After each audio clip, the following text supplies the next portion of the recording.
ತಿಳಿಸುತ್ತಾ ನಿನ್ನೆ ವಿಚಾರದೊಳಗ ಆತ್ಮ ದರ್ಶನ ನಿರೂಪಣಾ ವಿಚಾರವನ್ನ ನಾವು ನೋಡ್ತಾ ಇದ್ದೀರಪ್ಪ. ಇಲ್ಲಿ ಯಾರು ಪ್ರೀತಿಯಿಂದ ಆ ಗುರು ಉಪದೇಶವನ್ನ, ಸದ್ಗುರು ಉಪದೇಶವನ್ನ ಶ್ರವಣ ಮನನ ಮಾಡುತ್ತಾ ಆ ನುಡಿಯನ್ನೇ ಅಂತಃಕರಣದಲ್ಲಿ ಗಟ್ಟಿಯಾಗಿ ಹಿಡ್ಕೊಳ್ಳುವನೇ ಮೋಕ್ಷಕ್ಕೆ ಅಧಿಕಾರಿಯಾಗಿರ್ತಾನೆ. ಅಂತ ಶಿಷ್ಯನಿಗೆ ಎರಡೂ ಪಕ್ಷಗಳಿಲ್ಲ, ಪೂರ್ವ ಪಕ್ಷನೂ ಇಲ್ಲ, ಉತ್ತರ ಪಕ್ಷನೂ ಇಲ್ಲ. ಅದು ಮೋಕ್ಷ ಸ್ಥಿತಿಯೇ ಆಗಿರ್ತದ. ಆತ್ಮ ಸ್ವರೂಪವೇ ತಾನಾಗುವನು. ಯಾರು ಗುರುವಾಣಿಯಿಂದ ಗುರುವಿನ ಮುಖಾಂತರ ಯಥಾರ್ಥ ಜ್ಞಾನವನ್ನ ತಿಳಿತನೋ, ಆತ್ಮ ವಿಚಾರದ ಜ್ಞಾನವನ್ನ ತಿಳಿತನೋ, ಆತ ಆತ್ಮ ಸ್ವರೂಪನಾಗಿರ್ತಾನ. ಅಂತವನ ಹತ್ರ ಆ ಪೂರ್ಣ ಅವಸ್ಥೆಯಲ್ಲಿ ಧ್ಯಾನ ಧಾರಣಗಳು ತಮ್ಮ ಕೆಲಸವಿಲ್ಲವೆಂದು ಬದಿಗಾಗುವವು. ಯಾರು ಯಥಾರ್ಥ ಜ್ಞಾನವನ್ನ ತಿಳಿದಿರ್ತಾರೋ ಅಂತವ್ರ ಹತ್ರ ಈ ಧ್ಯಾನ ಧಾರಣ ಯೋಗ ಇವ್ಯಾವ ಕೆಲ್ಸ ಇಲ್ಲಂತ ಅವೇ ಬದಿಗೆ ಹೋಗ್ಬಿಡ್ತವ. ಈ ಕಲ್ಪನೆಯು ಕೂಡ ನಿರ್ವಿಕಲ್ಪದಲ್ಲಿ ಅಡಿಗೋಗ್ತದ. ಅಲ್ಲಿ ಜ್ಞಪ್ತಿ ಮಾತ್ರವಾದ ಸೂಕ್ಷ್ಮ ಬ್ರಹ್ಮ ಒಂದೇ ಉಳಿದಿರುವುದು. ಯಾರ ಆತ್ಮ ವಿಚಾರವನ್ನ ತಿಳಿದು ಆತ್ಮ ಸ್ವರೂಪನೇ ತಾನಂತ ತಿಳಿದಿರ್ತಾನೋ ಅಂತವನೊಳಗ ಯಾವ ಕಲ್ಪನೆಗಳು ಇಲ್ಲ. ಆ ಕಲ್ಪನೆಗಳೆಲ್ಲ ನಿರ್ವಿಕಲ್ಪದೊಳಗ ಅಡಗೋಗ್ಬಿಡ್ತಾವ. ಅಲ್ಲಿ ಕೇವಲ ಆ ಸೂಕ್ಷ್ಮವಾಗಿ ಆ ಬ್ರಹ್ಮ ಸ್ವರೂಪ ಅನ್ನೋದು ಒಂದೇ ಉಳಿದಿರುವುದು.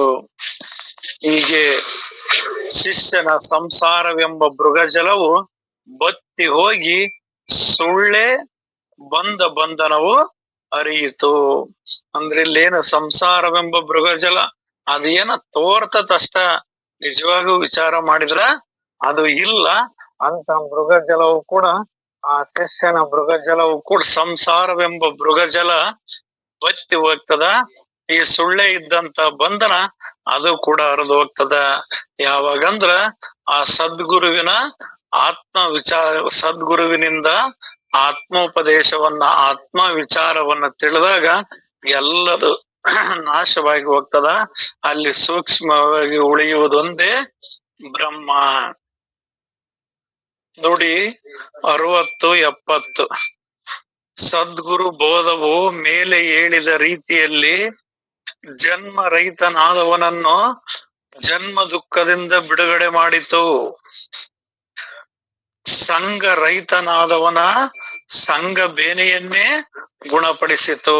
ಅಂದ್ರೆ ಇಲ್ಲಿ ನುಡಿ ಏನ್ ಹೇಳ್ತತಿ, ನಿಜವಾಗೂ ಅವನಿಗೆ ಜನ್ಮಗಳಿಲ್ಲ, ಅವನ್ ಜನ್ಮ ರಹಿತನ ಅದಾನ. ಆದ್ರ ಅವನು ಭ್ರಾಂತಿ ಒಳಗ ಭಾವದೊಳಗ ತುಂಬ್ಕೊಂಡತ್ತಷ್ಟೆ.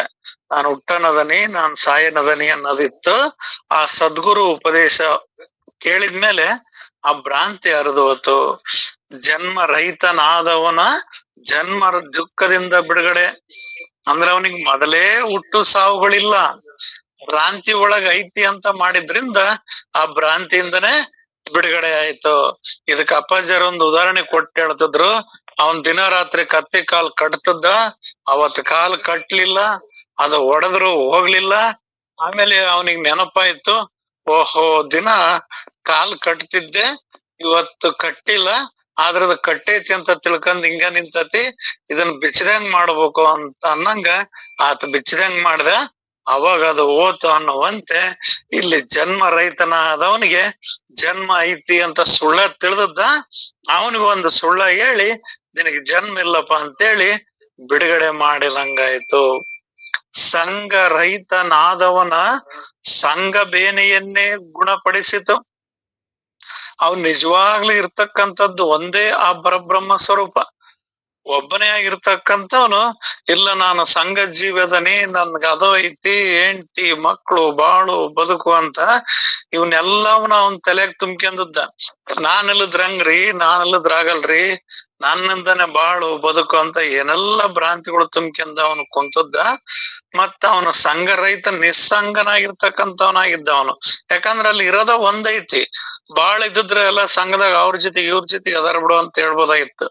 ಆ ಇರದ ಒಂದು, ಆದ್ರೆ ಇರದ ಒಂದು ನಾನು ಅನ್ನೋದನ್ನ ಮರೆತು ಈ ಜೀವ ಭಾವದಿಂದ ನನಗೆ ಅವ್ರದರ ಇವ್ರದರ ಅಂತ ತಿಳಿದದ್ದ.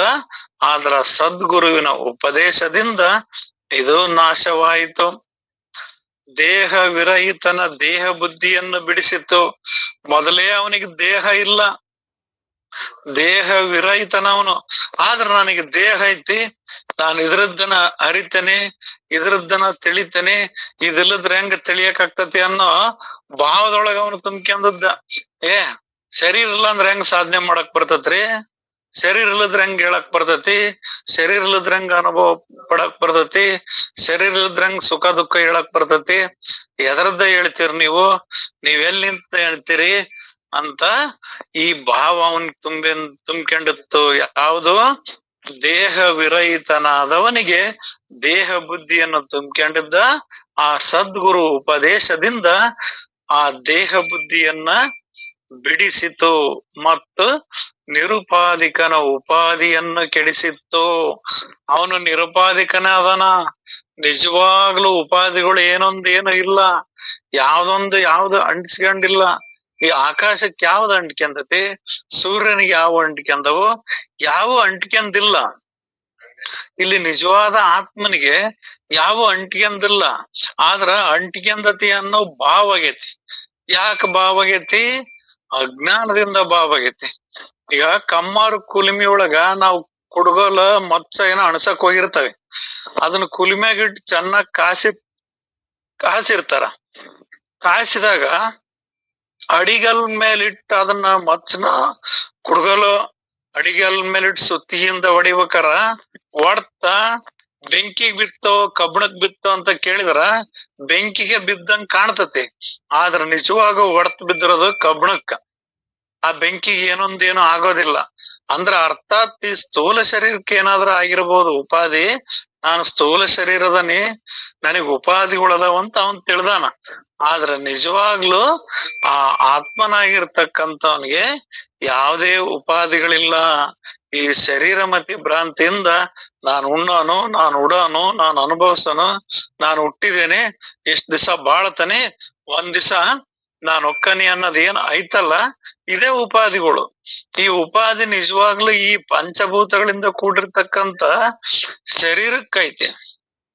ಆದ್ರೆ ಆ ಪರಿಪೂರ್ಣವಾಗಿರ್ತಕ್ಕಂಥ ಆತ್ಮನಿಗೆ ಯಾವುದೇ ಉಪಾಧಿಗಳಿಲ್ಲ.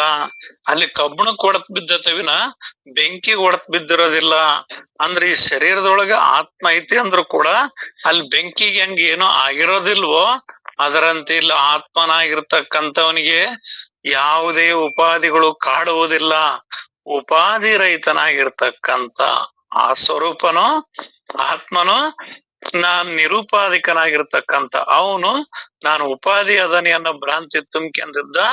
ಆ ಸದ್ಗುರುವಿನ ವಾಣಿಯಿಂದ ಆ ಉಪಾಧಿನೂ ಕೆಟ್ಟೋಯ್ತು. ಅದ್ವೈತನಾದವನು ದ್ವೈತವನ್ನು ನಾಶ ಮಾಡಿತ್ತು. ಅವನು ಮೊದಲೇ ಅದ್ವೈತ ಸ್ವರೂಪನಾಗಿದ್ದಾನೆ. ಏಕಂ ನಿತ್ಯಂ ವಿಮಲಂ ಅಚಲಂ ಸರ್ವದಿ ಸಾಕ್ಷಿಭೂತಂ ದ್ವಂದ್ವಾತೀತಂ ತ್ರಿಗುಣರಹಿತಂ ಆಗಿ ಅವನೆಲ್ಲ ಅದಾನ. ಅದ್ವೈತನೇ ತಾನದನ. ಆದ್ರ ಅವನೊಳಗೆ ಏನ್ ಆವರಿಸಿತ್ತು? ದ್ವೈತ ಆವರಿಸಿತ್ತು. ಅಂದ್ರ ನಾನ್ ದೇವ್ರು ಬೇರೆ ಇದಾನ, ನಾನ್ ಬೇರೆ ಅದನಿ, ಶಿವ ಬೇರೆ ಅದನ, ಜೀವ ಬೇರೆ ಅದನ ಅನ್ನೋದು ಅವನೊಳಗೆ ಆವರಿಸಿತ್ತು. ಆ ಆವರಣವು ಕೂಡ ಅದು ಕೂಡ ಸದ್ಗುರು ಉಪದೇಶದಿಂದ ದೂರ ಆಯಿತು. ಏಕಾಂತಕ್ಕೆ ಏಕಾಂತ ಸ್ಥಿತಿ ಕೊಟ್ಟಿತು. ಅವ ಮೊದಲೇ ಏಕಾಂತ ಸ್ವರೂಪದನ. ಅದೇ ಏಕಂ ನಿತ್ಯಂ ಇರದ ಅವನು ಒಂದದನ. ಆದ್ರ ಅವನು ಅನೇಕವಾಗಿ ಈ ಕನ್ನಡಿ ಹಳ್ಳಿನೊಳಗ ನಿನ್ನೆ ಮಧ್ಯಾಹ್ನ ಅಪ್ಪಾಜರೊಂದು ದೃಷ್ಟಾಂತ ಕೊಟ್ಟಿದ್ರು. ಕನ್ನಡಿ ಹಳ್ಳಿನಾಗ ಚೈತನ್ಯದ ಪ್ರತಿಬಿಂಬ ಕನ್ನಡಿ ಒಳಗ್ ಬಿತ್ತು. ಅಂದ್ರೆ ಚೈತನ್ಯ ಒಂದು, ಪ್ರತಿಬಿಂಬ ಒಂದು, ಕನ್ನಡಿ ಹಳ್ಳಿನಾಗ ತೋರದೊಂದು, ಮೂರದವೇನಂದ್ರ ಅಲ್ಲಿಲ್ಲ. ಇರುವುದು ಒಂದೇ. ಆ ಇರುವುದು ಒಂದೇ. ಅದಂಗ ರೂಪಗಳಾಗಿ ಉಪಾದಿಂದ ಹೆಂಗ್ ತೋರಿತ್ತೋ ಹಂಗಿಲ್ಲಿ ಇರುವನ್ ಇವನು ಒಬ್ಬನ ಅದಾನ. ಒಬ್ಬನ ಇದ್ದು ಅವನು ಏಕಾಂತವಾಗದಾನ. ಆದ್ರ ಅವನು ತಿಳಿದದ್ದ ನಾನು ಅನೇಕ ಆಗಿದ್ದೀನಿ, ಎಲ್ಲದ್ರೊಳಗ ಮಿಶ್ರಣ ಆಗಿದ್ದೀನಿ, ನಾನು ಒಬ್ಬನೇ ಇಲ್ಲ, ಇಲ್ಲಿ ಜೀವ ಜಗತ್ತು ಎಲ್ಲದು ಬಹಳ ಐತಿ, ಇದನ್ನೆಲ್ಲ ಅನುಭವಿಸೋನು, ಉಣ್ಣೋನು, ಉಡೋನು, ನೋಡೋನು, ಕೊಡೋನು, ಇವೆಲ್ಲ ಬಾಳ ಅಂತ ಅನೇಕ ಕಲ್ಪನೆ ಮಾಡ್ಕೊಂಡಿದ್ದ. ಆದ್ರ ಅದ್ ಯಾವುದು ಇಲ್ಲ. ಅಲ್ಲಿ ಇರುವುದು ಒಂದೇ. ಆತ ಒಬ್ಬನೇ. ಆತ ಯಾವಾಗ್ಲೂ ಏಕಾಂತನೇ. ಆದ್ರ ಭ್ರಾಂತಿ ಒಳಗ ಅವನ ಅನೇಕ ಅಂತ ತಿಳಿದದ್ದ ಆ ರೀತಿ ಇಲ್ಲ. ಮತ್ತು ಅನಂತನಿಗೆ ಅನಂತನ ಅಂತ ಹಚ್ಚಿಕೊಟ್ಟಿತ್ತು. ಅವನ್ ಮೊದ್ಲೇ ಅನಂತ ಸ್ವರೂಪದನ. ಅನಂತ ಅಂದ್ರ ಈ ಬ್ರಹ್ಮಾಂಡವನ್ನೇ ಒಳಗೊಂಡಿರ್ತಕ್ಕಂಥವನು ಅವನು. ಬ್ರಹ್ಮಾಂಡ ಅವನೊಳಗದ. ಕೋಟಿ ಸೂರ್ಯರಂದ್ರು ಕೂಡ ಅವನು ಒಳಗದಾರ. ಅವನು ಅದರ ಕಡೆಗಿರ್ತಕ್ಕಂಥವನು. ಆಕಾಶದಿಂದ ಹತ್ತತ್ತ ಅವನ ಶ್ರೀಮುಕುಟ, ಪಾತಾಳದಿಂದ ಹತ್ತತ್ತ ಅವನ ಶ್ರೀಪಾದ, ದಶ ದಿಕ್ಕುಗಳ ಇತ್ತಿತ್ತ ದಶ ದಿಕ್ಕುಗಳ ಹತ್ತತ್ತ ಅವನು ಭುಜಬಾಹುಗಳು. ಅವನು ಅನಂತ. ಆದ್ರ ಅವನು ಅನಂತ ಆಗಿರೋ ನಾನು ಅನಂತ ಇಲ್ಲಪ್ಪ ಅಂತೇಳಿ ಅಖಂಡವಾಗಿರ್ತಕ್ಕಂಥವ್ ನಾನು ತುಂಡದನಿ, ಹಂಗದನಿ, ಹಿಂಗದನಿ ಅಂತ ಏನ ಅನ್ಕೊಂಡಿದ್ದ. ಆದ್ರ ಸದ್ಗುರು ಉಪದೇಶದಿಂದ ನೀನು ಅವನಾದಿ, ಈ ಭ್ರಾಂತಿ ಎಲ್ಲ ಬಿಡು ಅಂತೇಳಿ ಅವನ್ನೆಲ್ಲವನ್ನ ಬಿಟ್ಟಿತು. ಅವನಿಗೆ ಎಚ್ಚರಿಕೆಯನ್ನ ಎಬ್ಬಿಸಿತು. ಎದ್ದವನನ್ನು ಎಚ್ಚರಿಸಿತು. ಎದ್ದವನನ್ನು ಎಚ್ಚರಿಸಿತು ಅಂದ್ರ ಎಚ್ಚರಿಕೆಯನ್ನು ಎಬ್ಬಿಸಿತು, ಎದ್ದವನನ್ನ ಎಚ್ಚರಿಸಿತು. ಇಲ್ಲಿ ಎಚ್ಚರಿಕೆಯನ್ನು ಎಬ್ಬಿಸಿತು ಅಂತಂದ್ರ ಇಲ್ಲಿ ನಾವು ಒಳಗ ನಮ್ಮ ಆತ್ಮ ಸ್ವರೂಪವನ್ನ, ನಮ್ಮ ಜ್ಞಾನ ಸ್ವರೂಪವನ್ನ ಮರೆಸೇ ಬಿಟ್ಟಿದೀವಿ ನಾವು. ಬರೀ ಏನ್ ಬಳಕೆ ಮಾಡಕ್ ಹಚ್ಚಿದ್ವಿ ಅಂದ್ರ ದೇಹ, ಮನಸ್ಸು, ಬುದ್ಧಿ ಇವುಗಳನ್ನೇ ಬಳಕೆ ಮಾಡ್ಕೊಂಡ್ಬಿಡ್ದವ. ಆತ್ಮನ ಮರ್ತಾ ಬಿಟ್ಟವ್. ನಮ್ಮೊಳಗ ಆತ್ಮದನ, ಪರಮಾತ್ಮದನ. ಅವನೊಳಗ ಅನಂತ ಶಕ್ತಿ ಇದೆ. ಆ ಶಕ್ತಿಯಿಂದನೇ ಇದು ಎಲ್ಲದು ಬೆಳಗ್ತದ. ಇವೆಲ್ಲ ಪಂಚಭೂತಗಳಂದ್ರು ದೇಹ, ಮನಸ್ಸು, ಇಂದ್ರಿಯ, ಇವ್ ಏನೇ ಅಂದ್ರು ಕೂಡ ಇವೆಲ್ಲ ಜಡ ಅದವು. ಇವಕ್ ಇವನು ತಿಳಿಯಕ್ ಬರಲ್ಲ, ಪರವ್ರನ್ನು ತಿಳಿಯಕ್ ಬರಲ್ಲ. ಇವಕ್ ತಿಳಿಯೋದಕ್ಕ ಇವಕ್ ಸಾಕ್ಷಿ ಸ್ವರೂಪನಾಗಿರ್ತಕ್ಕಂಥದ್ದು ಆತ್ಮ ಸ್ವರೂಪದನ. ಆತ್ಮವನ್ನ ಜಾಗೃತಗೊಳಿಸಿ ಅಂತ ಹೇಳ್ತಾರೆ ವಿವೇಕಾನಂದರು. ನಿಮ್ಮೊಳಗಿರುವ ಅಡಗಿರುವ ಆತ್ಮನನ್ನ, ನಿದ್ರಾ ಅವಸ್ಥೆಯಲ್ಲಿರುವ ಆತ್ಮನನ್ನ ಜಾಗೃತಗೊಳಿಸಿ, ಎಚ್ಚರಿಸಿ ಅಂತ ಹೇಳ್ತಾರ. ಅಂದ್ರ ಮತ್ ಹಂಗಾರ ಆತ್ಮಗ್ ಎಚ್ಚರಲ್ಲೇನು ಅಂತಂದ್ರೆ ಎಚ್ಚರದ ನಮಗ್ ಮರವೆ ಬಂದದ. ಅದ ನಾವು ಮರೆತ್ರು ಮರದೇ ಇದ್ರು, ನಾವು ಜ್ಞಪ್ತಿ ಮಾಡಿದ್ರು ಮಾಡದೇ ಇದ್ರು ಅದ ಸದಾ ಎಚ್ಚರವಾಗೈತಿ. ಇಲ್ಲಿ ನೋಡಿ ಅದನ್ನ ಹೇಳ್ತೈತಿ, ಎಚ್ಚರಿಕೆಯನ್ನ ಎಬ್ಬಿಸಿತು ಅಂದ್ರ ತನ್ನೊಳಗಿರ್ತಕ್ಕಂಥ ಆತ್ಮಶಕ್ತಿಯನ್ನ ಜಾಗೃತಗೊಳಿಸಿತು. ಯಾವುದು? ಆ ಸದ್ಗುರುವಿನ ನುಡಿ. ಎದ್ದವನನ್ನ ಎಚ್ಚರಿಸಿತು. ಇಲ್ಲಿ ಎದ್ದವನ ಅಂತಂದ್ರ ನಿದ್ಗಣ್ಣಾಗ ಎದ್ದವನಂತಲ್ಲ, ನಿಜವಾಗಿ ಜ್ಞಾನದಿಂದ ಎಚ್ಚತ್ತವನು, ಜ್ಞಾನದಿಂದ ಎಚ್ಚರಿಸಿತು. ಹೇಳು, ಎದ್ದೇಳು ಭಾರತೀಯ ಅಂತ ವಿವೇಕಾನಂದ್ರ ಹೇಳಿದ್ರು. ಅಂದ್ರ ಅವ್ರು ಹೇಳೋದ್ಕಿಂತ ಮೊದ್ಲ ಭಾರತೀಯರೇನ್ ಮಕಾಂದಿದ್ರ ಅಂದ್ರ ಮಕಾಂದಿರ್ಲಿದ್ರ ಅಂತಲ್ಲ. ನಿಮ್ ಒಳಗಿರ್ತಕ್ಕಂಥ ಆತ್ಮಶಕ್ತಿಯನ್ನ, ಜ್ಞಾನ ಶಕ್ತಿಯನ್ನ ಎಚ್ಚರಿಸಿತು. ನೀವು ಹುಟ್ಟಿನಿಂದ ನಾವು ದುರ್ಬಲರು, ನಾವು ಪಾಪಿಗಳು, ನಾವು ಏಡಿಗರು, ನಮ್ ಕೈಲಿ ಏನೂ ಆಗಲ್ಲ ಅಂತ ಈ ದುರ್ಬಲವಾದ ಮಾತುಗಳನ್ನ ಕೇಳಿ ಕೇಳಿ ದುರ್ಬಲರಾಗಿ ಉಳಿದು ಬಿಟ್ಟಿದ್ವಿ. ಅದಕ್ಕ ಅವ್ರು ವಿವೇಕಾನಂದ್ರ ಹೇಳಿ, ಎದ್ದೇಳಿ, ಬರೇ ಹೇಳಿ ಅಂತಲ್ಲ, ಎದ್ದೇಳಿ ಅಂದ್ರ ಜ್ಞಾನ ಸ್ವರೂಪದಿಂದ ಎದ್ದೇಳಿ. ಪುರುಷ ಸಿಂಹಗಳಿರ ಎದ್ದೇಳಿ, ಆತ್ಮ ಸ್ವರೂಪವನ್ನ ತಿಳಿಯಿರಿ, ಇತರರಿಗೂ ಅದನ್ನೇ ತಿಳಿಸಿ, ರಣಕಾಳಿಯಂತೆ ಮೊಳಗಿಸಿ, ನಿದ್ರಾವಸ್ಥೆಯಲ್ಲಿರ್ತಕ್ಕಂಥ ಆತ್ಮನನ್ನ ಜಾಗೃತಗೊಳಿಸಿ ಅಂತ ಹೇಳ್ತಾರೆ. ಅಂದ್ರ ಅರ್ಥಾತ್ ನೀನು ಪರಮಾತ್ಮ ಸ್ವರೂಪ ಇದೆಯಲ್ಲಪ್ಪ, ಸುಮ್ನೆ ನಿನಗೆ ಮರವಿ ಆಗ್ಬಿಟ್ಟದ, ನಿನಗೆ ಅಜ್ಞಾನ ಭಾವ ತುಂಬ್ಕೊಂಡ್ಬಿಟ್ಟತೆ. ಹುಟ್ಟದೇ ನಿದ್ದ ಇವು ಅಂತವಿಂತ ಮಾತುಗಳನ್ನ ಕೇಳ್ತಾ ಕೇಳ್ತಾ ಕೇಳಿ, ದುರ್ಬಲವಾದ ಮಾತುಗಳನ್ನ ಕೇಳಿ ಕೇಳಿ ನೀನ್ ದುರ್ಬಲನಾಗ್ಬಿಟ್ಟಿದೆಯಲ್ಲಪ್ಪ. ನೀನಿರದೆ ಆ ಪರಬ್ರಹ್ಮ ಸ್ವರೂಪದಿ. ಜಗತ್ತಿನೊಳಗೆ ನಿನಗಿಂತ ಮಿಗಿಲಾದ ಶಕ್ತಿ ಇನ್ನೊಂದೇನು ಇಲ್ಲ. ನಿನ್ನನ್ನ ಎದುರಿಸುವ ಶಕ್ತಿಯೂ ಯಾವುದು ಇಲ್ಲ. ನೀನೇ ಅಖಂಡ ಸ್ವರೂಪ ನೀನಿದ್ದೆ ಅಂತ ಎಚ್ಚರಿಸಿದ್ರು ವಿವೇಕಾನಂದರು. ಅಂದ್ರ ಆತ್ಮ ವಿಚಾರವನ್ನ ತಿಳಿಸಿದ್ರು ಅಂತ. ಇಲ್ಲಿ ಕೂಡ ಅದನ್ನ ಹೇಳ್ತತಿ. ಈ ಆತ್ಮ ವಿಚಾರದಿಂದ ಎಲ್ಲದು ಸಾಧ್ಯ ಆಗ್ತದ. ಬೋಧ ಸ್ವರೂಪಕ್ಕೆ ಆತ್ಮಜ್ಞಾನವನ್ನು ಉಪದೇಶ ಮಾಡಿತು. ಅಮೃತವನ್ನೇ ಅಮರ ಮಾಡಿತು, ಅಮೃತವನ್ನೇ ಅಮರ ಮಾಡಿತು. ಅಂದ್ರ ನೀನ್ ಇಲ್ಲಿ ಸ್ವರೂಪಕ್ಕೆ ಆತ್ಮಜ್ಞಾನವನ್ನು ಉಪದೇಶ ಮಾಡಿತ್ತು. ನೋಡಪ್ಪ, ನೀನ್ ಆತ್ಮ ಸ್ವರೂಪನೇ ನೀನಿದೀಯ, ನಿನಗೆ ಮರವಿಯಾಗಿದೆ. ನಿನಗೆ ಮರವಿಯಾಗಿರೋದ್ರಿಂದ ಮತ್ತೆ ನಿನ್ನ ಎತ್ತರಿಸ್ಬೇಕಾಗೈತಿ ಅಂತ. ಈ ಮರವಿಯಾಗಿರೋದು ಎತ್ತರಿಸೋದು ರಾಮಾಯಣದೊಳಗ ಒಂದು ಸಣ್ಣ ಸನ್ನಿವೇಶದೊಳಗ ಬರ್ತದ. ಸಾಗರವನ್ನ ಆ ಕಡೆಗೆ ದಾಟ್ಬೇಕು, ಆರ್ಬೇಕು ಅಂತ ವಿಚಾರ ಬರ್ತೈತಿ. ಮತ್ ಯಾರ ಅದರ ಅಂತಾರಂತ ಕೇಳಿದಾಗ ಆಂಜನೇಯ ಇದನಲ್ಲಪ್ಪ ಅಂತ. ಅವಾಗ ಅವನ್ನ ಕೇಳಿದಾಗ, ಇಲ್ಲಪ್ಪ ನನ್ ಕೈಲಿ ಎಷ್ಟಾಕತ್ ಆರಾಕ, ನಾನಮ್ಮಮ್ಮ ಅಂದ್ರ ನಿಮ್ ಎಲ್ಲರಿಗಿಂತ ಒಂದ್ 10 ಫೂಟ್ ಜಾಸ್ತಿ ಯಾರೇನ, ಇಲ್ಲ 20 ಫೂಟ್ ಜಾಸ್ತಿ ಯಾರೇನ, ನನ್ ಕೈಲಿ ಆಗಲ್ಲಪ್ಪ ಅಂತ ಹೇಳ್ತಾನ. ಅವಾಗ ಅಲ್ಲಿ ಜಾಂಬವಂತ ಆತ ಬಹಳ ಹಿರಿಯ ಮನುಷ್ಯ ಇರ್ತಾನ. ಆತನೊಳಗಿರತಕ್ಕಂತ ಆತ್ಮ ಚೈತನ್ಯವನ್ನ ಜಾಗೃತ ಪಡಿಸ್ತಾನ.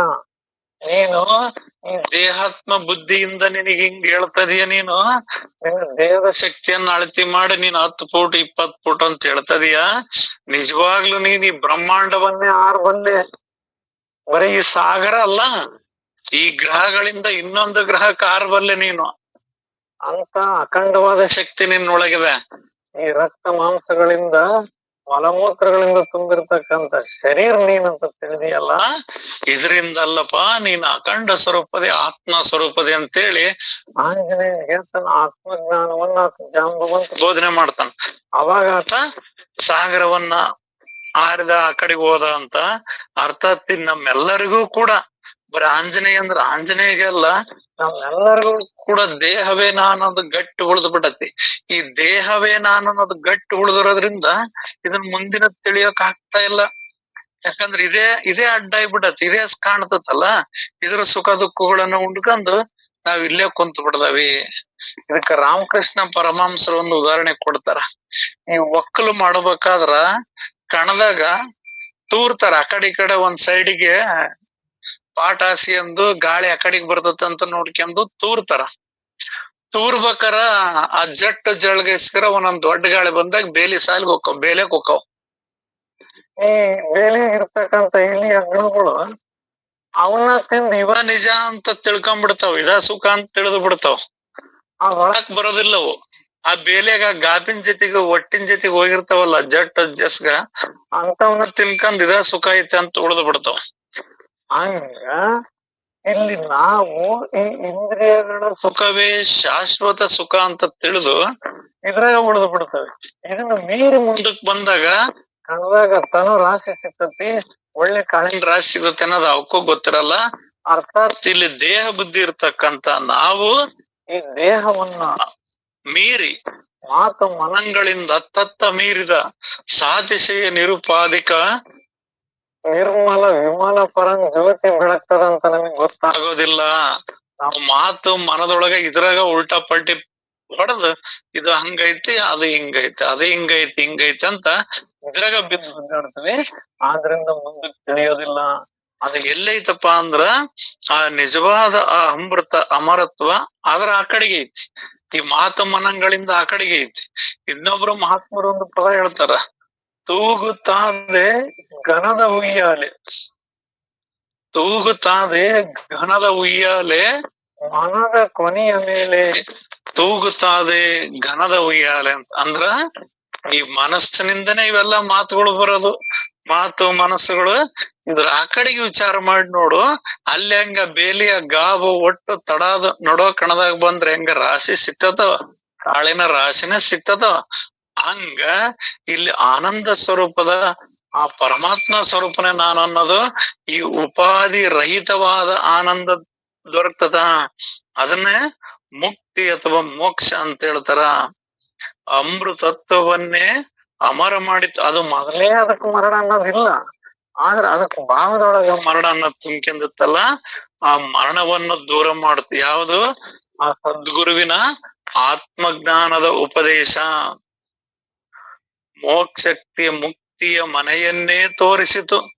ಆ ಮೋಕ್ಷ ಅನ್ನೋದು ಮೊದಲೇ ಅದಕ್ ಮೋಕ್ಷ ಆಗೈತೆ. ಅದಕ್ ಬಂದ ಮೋಕ್ಷಗಳೇ ಇಲ್ಲ. ಬಂದ ಮೋಕ್ಷಗಳು ಏನೊಂದೇನಿಲ್ಲ. ಮತ್ತೆ ಎಲ್ಲಿದ್ ಹೇಳಿದ್ರೆ ಇವನು ಬಂದ ಮೋಕ್ಷ ಯಾರಿಗ ಹೇಳಿದ್ರಂದ್ರ ಈ ಮನಸ್ಸಿಗೆ, ಈ ದೇಹಕ್ಕೆ, ಈ ಜೀವಭಾವಕ್ಕೆ ಹೇಳಿದ್ರು. ನಿಜವಾದ ಪರಿಪೂರ್ಣ ಮಹಾಬಯಲಿನಲ್ಲಿ ಬಂಧ ಮೋಕ್ಷಗಳೆಂಬ ಬದ್ಧ ಮುಕ್ತನೆಂಬ ದ್ವಂದ್ವದ ಮಾತಿಲ್ಲ, ಅಲ್ಲಿ ಏನೂ ಇಲ್ಲ. ಅದಕ್ಕ ಅದೇ ನೀನದಿಯಪ್ಪ ಅಂತ ಮನೆಯನ್ನ ತೋರಿಸಿತು. ಸಂಯೋಗಕ್ಕೆ ಸತತ ಯೋಗವನ್ನ ಸಾಧಿಸಿಕೊಟ್ಟತ್ತು. ಅದು ಅದು ನಾನೇನು ಕೂಡ್ಬೇಕು ಅನ್ನೋ ಭಾವಿತ್ತಲ್ಲ. ನೀನ್ ಕೂಡನು ಅಲ್ಲ, ನೀನ್ ಅಗಲೇ ಇಲ್ಲ. ಮೊದಲು ಅಗಲಿದ್ರೆ ಏನಾರ ಕೂಡ್ಬೋದಾಗಿತ್ತು.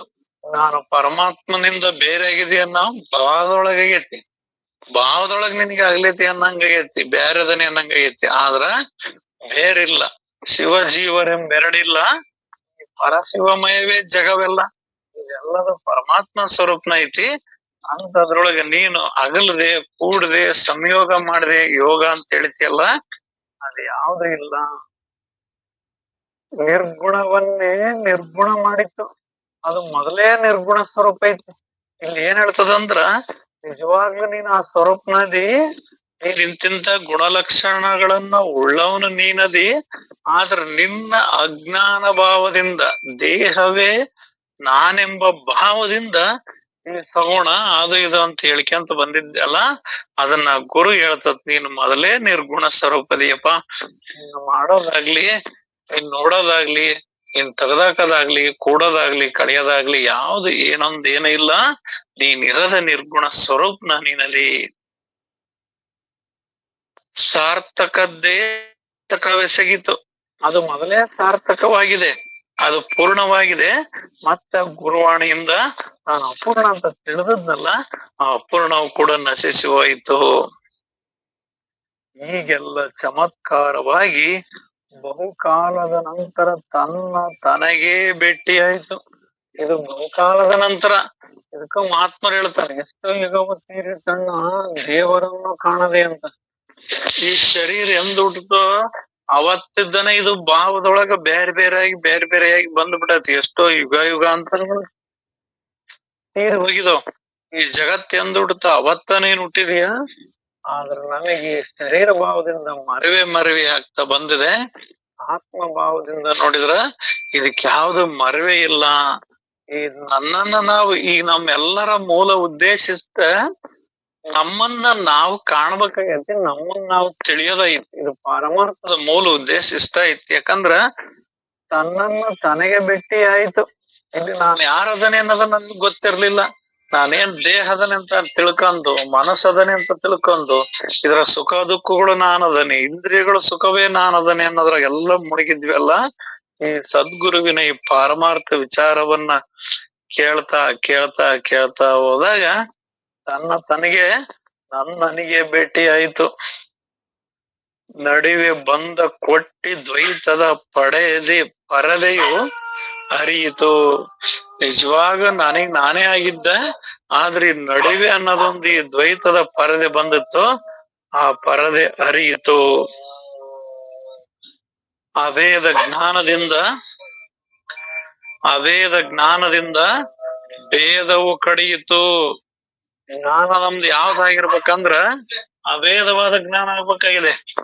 ಭೇದರಹಿತ ಜ್ಞಾನದಿಂದ, ಭೇದ ಭಾವ ಜ್ಞಾನದಿಂದ ಅದು ಎಂದೆಂದಿಗೂ ಪೂರ್ಣ ಆಗೋದಿಲ್ಲ. ಯಾಕಂದ್ರ ಅಖಂಡ ಪರಿಪೂರ್ಣವಾಗಿರ್ತಕ್ಕಂಥದ್ದನ್ನ ಅಖಂಡವಾಗಿ ತಿಳಿಬೇಕಾಗೈತಿ. ಅಭೇದವಾಗಿರ್ತಕ್ಕಂಥ ಪರಬ್ರಹ್ಮ ವಸ್ತುವನ್ನ ಅಭೇದವಾಗಿ ತಿಳಿಬೇಕಾಗೈತಿ. ಅದನ್ನ ಹಂಗ ತಿಳಿದಾಗ ಮಾತ್ರ ಅದು ಪರಿಪೂರ್ಣ ತಿಳಿತೈತಿ. ಅದನ್ನ ನಾವ್ ಹಂಗ ತಿಳಿಯೋದ ಹೆಂಗ ತಿಳಿದಿವಿ ಅಂದ್ರ, ನಮಗೆ ಅಜ್ಞಾನ, ಮತಿ ಭ್ರಮಣೆ, ಭ್ರಾಂತಿ, ಜ್ಞಾನದಿಂದ ಭೇದವು ಅನ್ನೋದು ಕಡಿಯುತ್ತಂದ್ರ ನಾನು ಭೇದ ಇದ್ದೆ ಅನ್ನೋದು ಕೂಡ ನಾಶವಾಯಿತು. ಪಂಚಭೂತಗಳ ಕಾಡುವಿಕೆಯು ಮುಗಿ ಹೋಯಿತು. ಈ ಪಂಚಭೂತಗಳಿಂದ ಕೂಡಿರ್ತಕ್ಕಂಥ ಈ ಶರೀರವೇ ನಾನು ಅನ್ನೋದು ಕೂಡ ಅದು ಮುಗಿದು ಹೋಯ್ತು. ಈಗ ಸಾಧನವು ಸಫಲವಾಗಿ ನಿಶ್ಚಲವನ್ನೇ ನಿಶ್ಚಲ ಮಾಡಿತ್ತು. ಏನು ಸಾಧನ ಸಫಲವಾಗಿ ಅಂದ್ರ, ನಾವ್ ಇಲ್ಲಿವರೆಗೆ ಗುರುವಿನ ಉಪದೇಶದಿಂದ ಯಥಾರ್ಥ ಆತ್ಮಜ್ಞಾನವನ್ನ ತಿಳಿದ್ರಿಂದ ನಾನು ಏನೇನೆಲ್ಲ ತಿಳ್ಕೊಂಡಿದ್ದೆ ಅನ್ನೋದು ಎಲ್ಲದ ನಾಶವಾಗಿ ಕೇವಲ ನಿಶ್ಚಲನನ್ನೇ ನಿಶ್ಚಲ ಮಾಡಿತು. ನಿಜವಾಗ್ಲೂ ನಾನು ನಿಶ್ಚಲನೇ ಇದ್ದೆ. ಮತ್ತೆ ಸದ್ಗುರುವಿನ ಆ ನಿಶ್ಚಲದ ನುಡಿಯನ್ನ ಕೇಳಿ ನಾನು ಎರಡನೇದೇ ನಡೆಯ ಬಂದಂತದ್ದು ಅಜ್ಞಾನ ಎಲ್ಲವೂ ದೂರವಾಯಿತು. ವಿವೇಕದಿಂದ ನಿರ್ಮಲನ ಮಲವು ತೊಳೆದು ಹೋಯಿತು. ವಿವೇಕದಿಂದ ಮಹಾತ್ಮರ ನುಡಿಯಿಂದ ಆ ನಿರ್ಮಲನಾಗಿರ್ತಕ್ಕಂಥ ನಾನು ಆತ್ಮನು ಅದ್ರೊಳಗೆ ಈ ಮಲವೈತಿ, ಆಣವ ಮಲ, ಕಾರ್ಮಿಕ ಮಲ, ಮಾಯ ಮಲ ಅಂತ ಏನಾನ ಅಂಟ್ರಸಿಂದ ಭ್ರಾಂತಿ ಒಳಗ ನಿಜವಾಗಿ ಯಾವ ಅಂಟಿಲ್ಲ. ಇಂಥ ಅಂಟ್ರವು ಎಲ್ಲವೂ ನಾಶವಾಯಿತು. ಹತ್ತಿರ ಇದ್ದ ತನ್ನ ಗಂಟೆ ಕಳೆದಂತಾಗಿತ್ತು. ಅದು ತನಗೇ ಸಿಕ್ಕಿತ್ತು. ನನ್ನ ಹತ್ರನ ಇದ್ದ ಗಂಟೆ ನನಗೆ ಕಳೆದಂಗಾಗಿತ್ತು, ಮತ್ತೆ ನನಗೆ ಸಿಕ್ಕಿತು. ಬೇರೆ ಏನು? ತಾನೇ ಕಳೆದುಕೊಂಡಿದ್ದನು, ಈಗ ತನಗೆ ತಾನೇ ಭೇಟಿಯಾಗಲು ಜನ್ಮ ದುಃಖವು ಹಿಂಗಿತು. ಇಲ್ಲಿ ನಿಜವಾಗ ನಾವೆಲ್ಲರೂ ನಮಗೆ ಏನಾಗಿದೆ ಅಂದ್ರ, ಈ ಮಹಾ ಅದ್ಭುತ ಮಹಾ ವಿಶೇಷ ಯಾವ್ದಂದ್ರ, ನಾವ್ ಆತ್ಮಸ್ವರೂಪದನೇನದ ನಮ್ ಭ್ರಾಂತಿ ಒಳಗ ನಾವ್ ಕಳ್ಕೊಂಬಿಟ್ಟವಿ. ಅದು ಇರ್ಲಪ್ಪ, ಅದ್ ಎಲ್ಲಿ ಕಳೆದಲ್ಲ, ಅದೇ ನಾನ್ ಅದನ್ನಂತ ತಿಳಿಯೋದೇ ಆತ್ಮಜ್ಞಾನ. ನನ್ನ ದರ್ಶನವೇ ನನಗೆ ಸಾರ್ಥಕ, ನನ್ನನ್ನು ತಿಳಿಯೋದೇ ನನ್ನ ಸಾರ್ಥಕ. ಯಾರು ತನ್ನನ್ನು ತಾನು ತಿಳಿಯಲಾರದವನು, ಯಾರು ತನ್ನನ್ನೇ ಪರವೆಂದು ನೋಡಲಾರದವನು, ಅವನು ಅಜ್ಞಾನಿಯೇ ಸೈ ಅಂತ ಹೇಳ್ತದ. ಇಲ್ಲಿ ಅದನ್ನೇ ಹೇಳ್ತದ, ತಾನು ಕಳೆದುಕೊಂಡಿದ್ದನು, ಈಗ ತನಗೆ ತಾನೇ ಭೇಟಿಯಾಗಲು ಜನ್ಮ ದುಃಖವು ಹಿಂಗಿತು. ಬ್ರಾಹ್ಮಣನೊಬ್ಬನು ದುಸ್ವಪ್ನದಲ್ಲಿ ವಲಯನಾಗಿ ದುಃಖಕ್ಕೀಡಾಗಿದ್ದನು, ಈಗ ಎಚ್ಚರವಾಗಿ ತನಗೆ ತಾನೇ ಸಿಕ್ಕನು. ನಾನು ಬ್ರಾಹ್ಮಣದನಿ, ಇದೇನಪ್ಪ ಎಲ್ಲ ಮಾಂಸ ತಿನ್ನೋದು ಅದು ಇದು ಅಂತ ಏನಲ್ಲ ಅವನೊಳಗ ಬಂಧನಕ್ಕೀಡಾಗಿದ್ದ. ಎಚ್ಚರ ಆದ ಕೂಡಲೇ ಅಯ್ಯೋ ಇಲ್ಲಪ್ಪ, ನಾನ್ ನಿಜವಾಗೂ ಬಂಧನದೊಳಗೆಲ್ಲ ನಾನು ಬ್ರಾಹ್ಮಣ ಇದ್ದೇನೆನ್ನೋದು ಅವನಿಗೆ ತಿಳಿತದ. ಈ ಮೇಲೆ ಹೇಳಿದಂತೆ ಪೂರ್ಣ ಜ್ಞಾನವಾದ ಪುರುಷನ ಲಕ್ಷಣವನ್ನು ಮುಂದಿನ ಸಮಾಸದಲ್ಲಿ ನಿರೂಪಣೆ ಮಾಡುತ್ತೇವೆ. ಅಂದ್ರ ಇಲ್ಲಿವರೆಗೂ ಇದನ್ನೆಲ್ಲ ತಿಳಿಸಿದ್ರು. ಜ್ಞಾನಿಗೆ ಅವನ ಭಾವದೊಳಗೆ ಇಂತಿಂತವಿದ್ವು, ಇಂತ ಎಲ್ಲ ಭಾವಗಳನ್ನ, ಆ ಭಾವನೆಗಳನ್ನ ಸದ್ಗುರುವಿನ ನುಡಿಯಿಂದ, ಗುರುವೇ ನಿಮ್ಮ ಆಜ್ಞೆಯ ಮೀರಾದೆ ನಡೆದವರ ನರನು ಎನ್ನಲು ಬಹುದೇ ಪರಮಾತ್ಮನೇ ಅವನು ಅನ್ನಂಗ, ಈ ರೀತಿ ಗುರುವಿನ ವಾಣಿಗಳನ್ನ ಕೇಳಿದಾಗ ಆ ದೇಹ ನಾನು, ದೇಹಾತ್ಮ ಬುದ್ಧಿ ಅನ್ನೋದು ನಾಶವಾಗಿ ಆ ಪರಮಾತ್ಮನ ಸ್ವರೂಪನೇ ತಾನಾಗ್ತಾನ ಅನ್ನೋ ವಿಚಾರವನ್ನು ಇಲ್ಲಿವರೆಗೆ ತಿಳಿಸಿದ್ರಪ್ಪಾಜಿ. ಇತಿ ದಾಸಬೋಧೆ ಗುರು ಶಿಷ್ಯ ಸಂವಾದ ಅಷ್ಟಮ ದಶಕ ಆತ್ಮ ದರ್ಶನ ನಿರೂಪಣಾ ನಾಮ. ಇವತ್ತಿಗೆ ಇಲ್ಲಿಗಿದು ಮುಕ್ತಾಯ ಐತ್ರಪ್ಪಾಜಿ. ಮುಂದಿನ ಅಧ್ಯಾಯ ಸಿದ್ಧನ ಲಕ್ಷಣ ಅದೈತ್ರಪ್ಪ. ಎಲ್ಲರಿಗೂ ಶರಣಾರ್ಥಿ ಅಪ್ಪಾಜಿ.